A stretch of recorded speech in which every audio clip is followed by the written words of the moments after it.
Film की शुरुआत होती है आर्थर इन्हीं एक्वामैन को दिखाने से। हमें पता चला कि उसकी जिंदगी पूरी तरह से बदल गई है। वो एटलांटिस का राजा बन गया है। उसकी शादी मीरा से हो गई है, जो दूसरे किंगडम के राजा की बेटी है, और अब इनका एक बेटा भी है। अब कहानी शिफ्ट होकर आ जाती है इस मूवी के विलन पर, जिसका नाम ब्लैक मैंटा है। उसके डैड की मौत हो गई थी, पर वो उनके मरने का जिम्मेदार हमेशा से आर्थर को समझता आ रहा है। इसलिए ब्लैक मैंटा आज भी आर्थर से बदला लेने का फैसला करता है। वो अपने लिए खास किस्म का पावरफुल सूट भी बना रहा था और इस बात का भी इंतजार कर रहा था ये सूट पूरा होने के बाद मैं एक्वामैन से लड़ाई करूं। इसके बाद हम एक डॉक्टर को देखते हैं जो मरीन साइंटिस्ट भी था, यानी समंदर के नीचे की दुनिया का, और अभी वो एटलांटिस के ऊपर ही रिसर्च कर रहा था। उसकी कोशिश थी कि एटलांटिस को ढूंढकर वहाँ जाए और उसे सबके सामने बाहर दुनिया में ला सके, ताकि वो ये साबित करने में कामयाब हो जाए कि एटलांटिस जैसी दुनिया सच में पाई जाती है। एटलांटिस की इस रिसर्च को लेकर वो साइंटिस्ट एक बार अंटार्कटिका जाते हैं और वहाँ की बर्फ में कोई चीज ढूंढने की कोशिश करने लगती है। लेकिन तभी साइंटिस्ट और उनकी टीम पर ऑक्टोपस जैसा कोई मॉन्स्टर हमला कर देता है, क्योंकि उसकी बड़े बड़े टेंटिकल्स भी थे। तो इस वजह से साइंटिस्ट अपनी टीम के साथ वहाँ पर फंस जाते हैं। इसीलिए वो अपने बाकी साथियों को सिग्नल भेजकर मदद मांगते हैं। तब उनकी मदद करने उनका एक साथी आ भी जाता है, यानी ब्लैक मैंटा।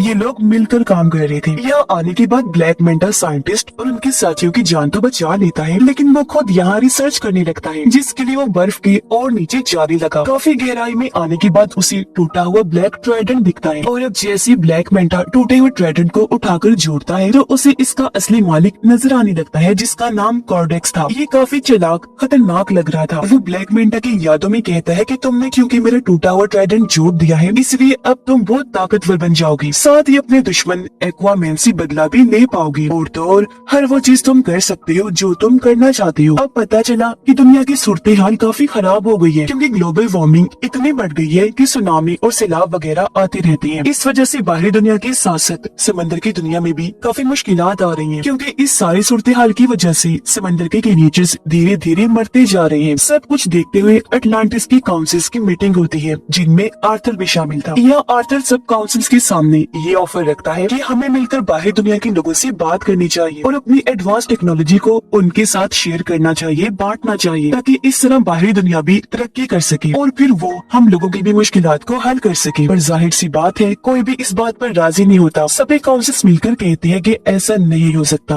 उधर ब्लैक मैंटा का सूट पूरी तरह तैयार हो गया था और अब वो ये चाह रहा था कि मैं किसी तरह अटलांटिस में घुसकर ओरिकेल्कम को चुरा लूं। अब ओरिकेल्कम अटलांटिस किंगडम में पाया जाने वाला एक तरह का मेटल है, जो बिल्कुल पेट्रोल की तरह काम करता है। इसके अलावा भी ओरिकेल्कम के बहुत फायदे हैं। तो अब ओरिकेल्कम को पाने के लिए ब्लैक मैंटा अपनी टीम के साथ अटलांटिस में घुस जाता है और वहाँ पर हमला कर देता है। अब उसकी तबाही को देखकर मीरा उसे रोकने के लिए ब्लैक मैंटा के पास जाती है, पर क्योंकि ये नया पावरफुल सूट पहनकर वो काफी ताकतवर बन गया था, इसीलिए मीरा पर ही हमला करके जख्मी कर देता है, जिससे वो बेहोश हो गई। ब्लैक मैंटा दोबारा से मीरा के पास आया। इससे पहले वो कोई और हमला उस पर करता, यहाँ आर्थर आ जाता है। अपनी वाइफ को बचाने के लिए वो अपने दुश्मन ब्लैक मैंटा से लड़ने लगा और इस तरह इनकी जबरदस्त लड़ाई होने लगती है। लड़ाई के दौरान ब्लैक मैंटा की टीम उसे सिग्नल भेजती है, जिससे वो समझ गया कि मेरी टीम ने ओरिकेल्कम ढूंढ लिया है। इसका मतलब कि अब वो वापस जा सकता है। तो इसीलिए लड़ाई को बीच में ही छोड़कर वो यहाँ से निकल गया। सही सलामत भागने में भी कामयाब हो जाता है। अब मीरा की हालत काफी खराब थी, जहाँ तभी उन दोनों के पास आर्थर की मोम आई। आर्थर की मोम उसे कहती है कि ये बात काफी सोचने वाली है कि अगर ब्लैक मैंटा सच में इधर अटलांटिस में ओरिकेल्कम को ही लेने आया था, तो फिर तो यकीनन कुछ बुरा होने वाला है। जब ये सुनकर आर्थर अपनी मोम से कहता है तो फिर इस मामले में हमें मेरे भाई ऑर्म की मदद चाहिए होगी। पर क्यों? तो आर्थर जवाब देते हैं क्योंकि मेरा भाई ऑर्म अटलांटिस के साथ साथ ओरिकेल्कम के बारे में भी काफी अच्छे से जानता है। वो अटलांटिस की पूरी तारीख के बारे में जानता है। ये सुनकर आर्थर की मोम कहती है पर ऑर्म तो एक दूसरे किंगडम फिशरमैन की जेल में कैद है, तो फिर भला वो कैसे आ सकता है? जिस पर आर्थर जवाब देता है मैं खुद फिशरमैन किंगडम जाऊंगा और जेल से ऑर्म को छुड़वा कर ले आऊंगा। उसने ऐसे किया, वो सीधा फिशरमैन की जेल में पहुंचा। जल्दी ऑर्म को ढूंढ भी निकालता है, ऑर्म को लेकर वहाँ से बाहर आ जाता है। पर इससे पहले वो यहाँ से निकलते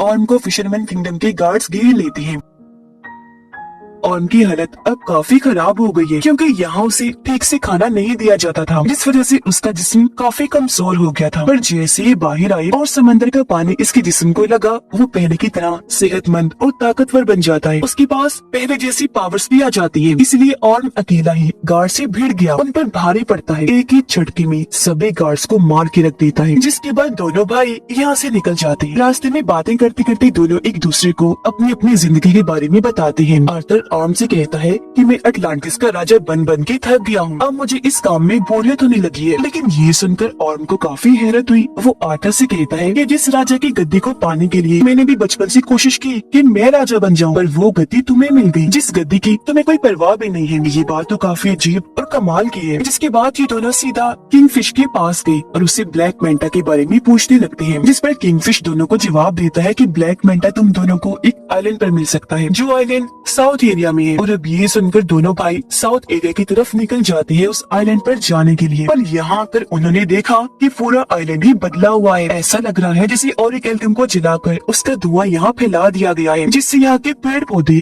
यहाँ तक कि जानवर भी पूरी तरह म्यूटेट हो गए हैं, बदल गए हैं, जिस वजह से उनका साइज काफी बड़ा हो गया है। यहाँ तक कि इधर के चूहे भी इतने बड़े हो गए हैं कि उनका साइज हाथी जैसा लग रहा है। साइंटिस्ट दिखाया गया जो इस वक्त ब्लैक मेंटा के ठिकाने पर होता है। यह साइंटिस्ट जब कोडेक्स के टूटे हुए ब्लैक ट्राइडेंट को देखता है तो बिना सोचे उसे पकड़ लेता है, और अब उसे छूते ही साइंटिस्ट को भी अपने दिमाग में कोडेक्स दिखाई देने लगता है, जो साइंटिस्ट को भी गलत काम करने के लिए कहने लगा, जैसा उसने ब्लैक मेंटा को कहा था। पर तभी यहाँ ब्लैक मेंटा आ गया। वो साइंटिस्ट के हाथ से ब्लैक ट्राइडेंट लेते हुए कहने लगा, साइंटिस्ट जी, आप जानना चाहते थे ना कि मेरा मकसद क्या है? तो सुनो, मेरा मकसद ये है कि मैं आर्थर और उसके पूरे खानदान को खत्म कर दूं, और अगर ऐसा करने के लिए मुझे किसी शैतान से भी डील करनी पड़ी तो मैं इसके लिए भी राजी हूँ। तभी हमने देखा कि ब्लैक मेंटा के इस ठिकाने को ढूंढते हुए यहाँ आर्थर और ऑर्म भी आ जाते हैं, जो आते ही साइंटिस्ट से मिले। वो क्योंकि समझ गया था कि आर्थर और ऑर्म एटलांटिस से आए हैं, तो वो उन्हें बता ही देता है कि उसका मकसद एटलांटिस को भी बर्बाद करने का है। इसी के साथ साइंटिस्ट दोनों को ब्लैक ट्राइडेंट के बारे में भी बता देता है, और ये भी कि जैसे उसे छुआ जाए ट्राइडेंट के मालिक कोडेक्स की यादें दिखाई देने लगती हैं। इनकी बात चल ही रही थी कि तभी यहाँ ब्लैक मेंटा की टीम के लोग आर्थर और ऑर्म पे हमला कर देते हैं, लेकिन ये दोनों ही भाई मिलकर बहादुरी से उनका मुकाबला करने लगे। ये उनको काफी बुरा मार रही थी कि तभी यहाँ ब्लैक मेंटा आ जाता है, वो भी अपना पूरा सूट पहने हुए, और अब वो इन दोनों से लड़ाई करने लगता है। लेकिन इस बीच ऑर्म गलती से उस ब्लैक ट्राइडेंट को पकड़ लेता है, जिस वजह से उसे भी कोडेक्स की यादें दिखाई देने लगती है। तो ये सब होने की वजह से कुछ देर के लिए ऑर्म का लड़ाई पर से ध्यान हट जाता है, जिसका फायदा उठाकर ब्लैक मेंटा उस पर हमला कर देता है। वो जवाबी हमला ना करने की वजह से काफी जख्मी हो गया, और अब ब्लैक मेंटा इस तरह दोनों से लड़ता है कि वो इन पर भारी पड़ने लगा। अब जब ये लग रहा था कि ब्लैक मेंटा दोनों को ही मार देगा, तो तभी यहाँ मीरा के डैड आ गए, इन्हीं राजा, जो आकर दोनों की मदद कर देते हैं और इन्हें निकाल कर भी यहाँ से ले जाते हैं। यहाँ से काफी दूर जाने के बाद ये एक महफूज जगह पर आ गई, और यहाँ उन लोगों को ब्लैक ट्राइडेंट के बारे में सब कुछ बता देता है। एटलांटिस को ढूंढने वाले आर्थर के डैड थे, उनके पास भी एक ताकतवर ट्राइडेंट था, जो अब उनके बेटे किंग आर्थर के पास है। पर किंग यानी आर्थर के डैड का एक भाई भी था, जो और कोई नहीं बल्कि कोडेक्स ही था, और ये जो ब्लैक ट्राइडेंट है वो उसी ने ही बनाया था। अब जिस तरह आर्थर के डैड किंग एटलांटिस किंगडम को चला रहे थे, वैसे कोडेक्स एक दूसरे किंगडम को चला रहा था, जो कि बिल्कुल ही डार्क किंगडम था, यानी वहाँ खतरनाक क्रिएचर्स, मॉन्स्टर्स रहा करते थे। लेकिन परेशानी तो तब शुरू हुई जब कोडेक्स ने अपना असली रूप दिखाया। असल में कोडेक्स चाहता था कि वो एटलांटिस का ओरिक एल्गम चुराकर और पावरफुल बन जाए। कुछ हद तक वो ऐसा कर भी रहा था, लेकिन उसके ऐसा करने से एटलांटिस और समुद्र की बाकी क्रिएचर्स मरते जा रही थी, साथ ही एटलांटिस के अंदर बीमारियां भी फैल रही थी। अब इस तरह के हालात देखकर किंग आर्थर के डैड कोडेक्स के खिलाफ आकर खड़े हुए और उसे ये सब रोकने का कहते हैं। लेकिन कोडेक्स ताकत के नशे में इस कदर पागल हो गया था कि वो अपने बड़े भाई किंग के साथ ही बगावत पर उतर आया, और ऐसा होने से उन दोनों के बीच जंग छिड़ गई। पर जंग में किंग कोडेक्स को हराकर उसे कैद कर देते हैं। अब वो हमेशा के लिए वहाँ कैद रहे, कभी भी बाहर न आने पाए। इसके लिए किंग ने अपने खून का इस्तेमाल किया, जिससे हुआ ये कि कोडेक्स जादुई कैद में बंद हो गया, जहाँ से उसका निकल पाना नामुमकिन है। आगे और बताता है कि इस वक्त कोडेक्स यादों के जरिए ब्लैक मेंटा के दिमाग में घुसा हुआ है, क्योंकि वो उसका इस्तेमाल करके आजाद होना चाहता है। ये सब सुनने के बाद आर्थर और ऑर्म की मोम भी सारी बात समझ जाती है। वो उन्हें बताने लगी कि हाँ, मैं भी कोडेक्स के बारे में जानती हूँ, और जिस तरह किंग ने अपने खून का इस्तेमाल करके उसे कैद किया था, अब कैद से आजाद होने के लिए उसे किंग की नस्ल के किसी इंसान का खून चाहिए, जब भी कोडेक्स आजाद हो सकता है। मतलब जिनके अंदर किंग का ही खून दौड़ रहा हो। किंग का खून उनकी शाही फैमिली के लोगों में ही हो सकता है।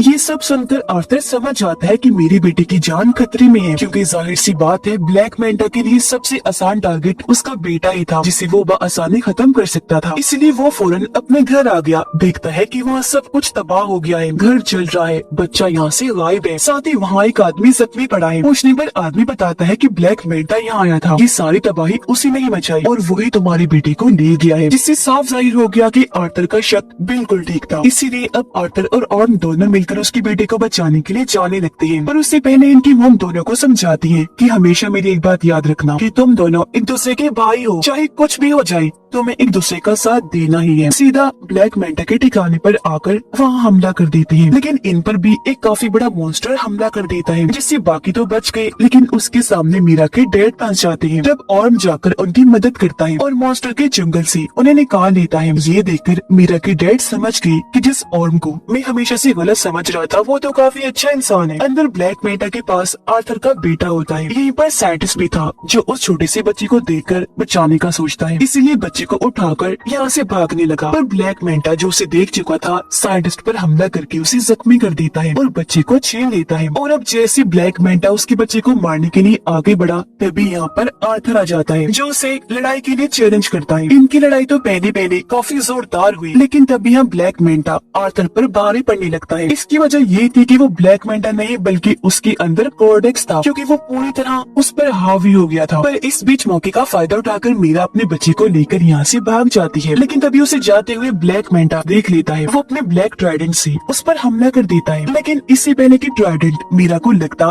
पहले और उसे पकड़ लेता है और इस तरह उसने मीरा और उसके बच्चे की जान बचा ली। लेकिन इसका उल्टा असर भी हुआ, क्योंकि जैसे और ब्लैक ट्राइडेंट को छूता है कॉर्डेक्स उसके दिमाग को भी कंट्रोल करने लगता है। वो उसे उसके भाई आर्थर के खिलाफ भड़काते हुए ये दिखाने लगता है कि तुम्हारे भाई आर्थर ने तुम्हारे साथ बहुत गलत किया है, असल में तुम ही हो जो अटलांटिस का राजा बनने के लायक हो, न कि आर्थर। तो इसी वजह से अब और आर्थर पर हमला कर देता है। लेकिन यहाँ आर्थर जो सारी बात समझ गया था वो पलट कर वार नहीं करता, बल्कि अपने भाई को समझाने लगा कि होश में आओ और खुद पर काबू रखो। तब ऑर्म ऐसे करता है, उसने जैसे तैसे खुद पर काबू पा लिया। साथ ही उसे अपनी मॉम की बात भी याद आती है कि तुम दोनों भाई भी हो, चाहे कुछ भी हो जाए तुम्हें एक दूसरे का साथ देना ही है। लेकिन इसी बीच फायदा उठाकर कॉर्डेक्स खुद को आजाद करने में लग जाता है। ऐसा करने से उसके जिस्म में जान आने लगती है। ठीक इसी वक्त ऑर्म ने ब्लैक ट्राइडेंट को छोड़ दिया। अब तक काफी देर हो गई थी, क्योंकि कॉर्डेक्स खुद को जिंदा करके आजाद हो चुका था। और अब कॉर्डेक्स को अपने सामने देखकर आर्थर उसी के ब्लैक ट्राइडेंट से उस पर हमला कर देता है। पर कॉर्डेक्स आसानी से अपने ब्लैक ट्राइडेंट को पकड़ के आर्थर पर हमला करने की कोशिश करने लगता है। पर उससे पहले ही आर्थर अपने वाले ट्राइडेंट की मदद से उसके ब्लैक ट्राइडेंट को तोड़ता हुआ कॉर्डेक्स को जा लगता है, जिससे आखिरकार वो भी अपने ट्राइडेंट के साथ साथ खत्म हो जाता है। उसके खत्म होते ही पूरी जगह भी तबाह होने लगती है। धीरे धीरे करके ये सारी जगह टूटने लगी थी और तभी इसके नीचे ब्लैक मेंटा दब जाता है। पर उसे मुसीबत में देखकर आर्थर उसके सामने मदद के लिए हाथ बढ़ाता है, पर ब्लैक मेंटा इनकार कर देता है ये कहकर कि शुक्रिया, मुझे तुम्हारी मदद नहीं चाहिए, तुमसे मदद लेने से अच्छा मैं मरना पसंद करूंगा। तो इसी वजह से ब्लैक मेंटा भी वहीं दबकर मारा जाता है, जबकि आर्थर और उसके बाकी साथी वहाँ से बाहर निकल जाते हैं। यहाँ आर्थर ऑर्म से कहता है कि अब तुम बिल्कुल आजाद हो, तुम्हें अब किसी भी जेल में जाने की जरूरत नहीं पड़ेगी, क्योंकि फिशरमैन की जेल में हम ये कह देंगे कि तुम यहाँ दबकर मारे गए हो और अब तुम यहाँ से जाओ और आजादी से अपनी जिंदगी जियो। ऐसा होने के बाद पूरी तरह अब ऑर्म भी आर्थर को अपना भाई मान लेता है, क्योंकि उनकी गलत फहमियाँ दूर हो गई थी और कहने लगा कि अटलांटिस को जैसे राजा की जरूरत है तुम बिल्कुल वैसी हो, ये किंगडम तुम्हारा ही है। इसके बाद हम देखते हैं कि आर्थर अटलांटिस को दुनिया के सामने ले आता है। बाहरी दुनिया में आकर इस किंगडम के बारे में वो सब कुछ बता देता है। उसने ये भी कहा कि अब से हम अटलांटिस की टेक्नोलॉजी को दुनिया के साथ भी शेयर करेंगे, जिससे होगा ये कि हम साथ में मिलकर दुनिया को मजीद और अच्छा बनाएंगे। आर्थर की जिंदगी ऐसे ही गुजर रही थी, यानी वो अटलांटिस और बाहरी दुनिया दोनों में रहता है। इस फिल्म की कहानी भी यहीं पर खत्म हो जाती है।